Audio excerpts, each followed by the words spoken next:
This week, we venture into the eye, Star Wars Galactic Pals returns, and more. You're traveling to a galaxy far, far away. A galaxy not only of heroes and villains, but of scoundrels. A journey into a wondrous land whose boundaries are that of hyperspace lanes. That's the signpost up ahead. Your next stop, This Week in Star Wars. For you, your younglings, and the young at heart, Star Wars Galactic Pals is back. Lucasfilm's series of animated micro-shorts dropped 2 new episodes on Star Wars Kids earlier this week, featuring a wee Tauntaun and a little baby Rancor. For new episodes every Tuesday over the next few weeks and adorable coloring pages of all your favorite creature younglings, set coordinates to StarWarsKids.com. Plus, truck over to StarWars.com/thisweek for additional information, including new adorable merch. We still have Halloween and Life Day to look forward to, but in preparation for the gift-giving season this week, StarWars.com kicked off Bring Home the Galaxy. Every Tuesday, come back to check out new gift guide wish lists. Get out your tracking fobs and learn more at StarWars.com/thisweek now. And we have reached the mid-season mark on Andor. Skip ahead to the time below if you haven't yet watched Episode 6, The Eye. Or risk it all like Cassian and his mission crew on Aldhani. Your decision. Sweet Nemik and Cassian shared a cuppa and some hard truths. The Empire doesn't play by the rules.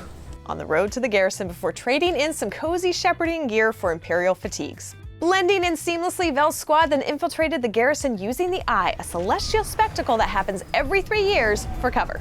Our friends at Island have truly outdone themselves with this stunning visual effect, but we couldn't spend all night looking up at the stars because deep underground, the heist was going off. And nothing can go wrong! Oh no, it all went wrong! Lieutenant Gorn was outed as a traitor, and both he and Terramin Barcona were killed in the ensuing shootout. Vel made it to the ship, but her girlfriend Cinta was left behind. And just when things were looking up and Andor was at the helm of their rickety stolen transport, my dear sweet Nemik got crushed by a giant pallet of Imperial credits. The irony. But it's fine, because we all know in Star Wars you can survive being fully cut in half. Right, Maul? Only not this time. Despite a detour in the heroic efforts of the aptly named Dr. Quadpaw, Nemik succumbed to his injuries, and Skeen, well, let's just say I was much less sad about what went down there. Skeen, Tim, Baron Firtha, you are all the worst. Surely things can only get better from here. You can watch Episode 7 Announcement streaming right now on Disney Plus and check back for our recap right here next week. Last week, Andor creator Tony Gilroy stopped by to talk about crafting a spy thriller in the galaxy far, far away. But we're not the only ones who are enamored with his storytelling. Star Diego Luna and other cast members recently had this to say about their fearless leader.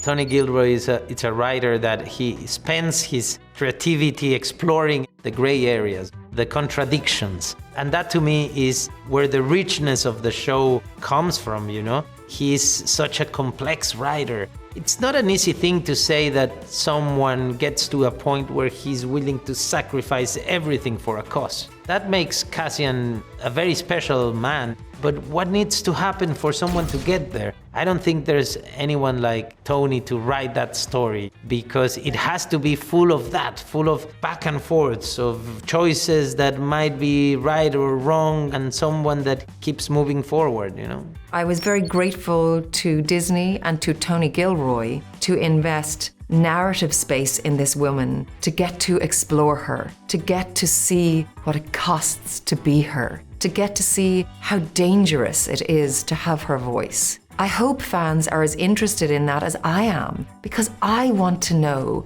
what it is to be that woman. That was the gift that Tony gave us all, right? Because they're not two-dimensional empire heads who were, you know, I kind of watched growing up going like, oh yeah, that's just like an evil person. And you really get the light and shade and the gray areas of these people being people, but within the structure and limits of this system. For a woman to succeed the way that she's succeeding and having to do the things, it does sort of ask the question of, well, how far would you go? This is just power. Look at what people do when they've got power, or the pursuit of power, what it does to just anyone.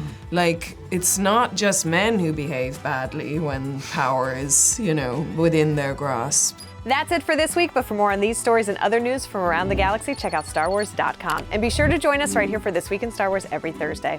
Thanks for watching, and may the Force be with you.